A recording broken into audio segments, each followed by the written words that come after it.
ময়মনসিংহের ত্রিশালে মোটরযান কর্মচারী ইউনিয়নের সদস্য অসহায় নারী পুরুষদের মাঝে কম্বল বিতরণ করা হয়েছে।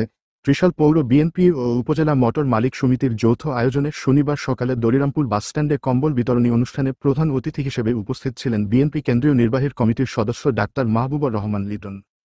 ত্রিশাল মোটর মালিক সমিতির সভাপতি আনম ফারুকের সভাপতিত্বে ও সাধারণ সম্পাদক আবদুল্লাহ আল মাসুদ শিহাবের সঞ্চালনায় বিশেষ অতিথি হিসেবে উপস্থিতি ছিলেন পৌর বিএনপি সভাপতি আলেক চাঁদ দেওয়ান, সাধারণ সম্পাদক মুশাররফ হোসেন মিলন।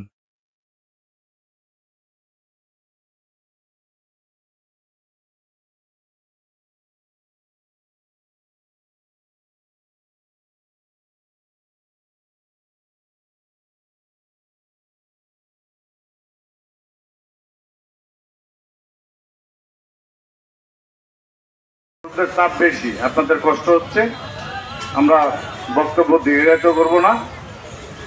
শুধু একটি কথাই বলবো যে আমাদের নেতার নাম যে উন্নয়নের উপকার হয়েছে, এটা কিসের জন্য হয়েছে এটা আপনারা জানেন নাকি? আমরা প্রিয় ভাইয়েরা, আমি কথা বেশি বলবো না, কারণ বিকালে আমার নেতার আরেকটি প্রোগ্রাম রয়েছে। আমরা এখানে সুশৃঙ্খল ভাবে শীতবস্ত্র বিতরণ করব। তার আগে আমি দুটি কথা বলতে চাই।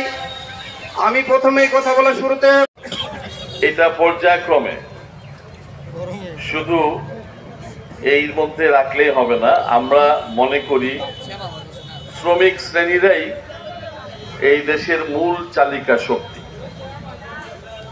এবং আমরা হয়তো আমাদের শ্রমিকরা যারা ছোট ছোট কাজগুলা করে, এই কাজগুলাই কিন্তু বড় কাজগুলা করতে সহায়তা করে।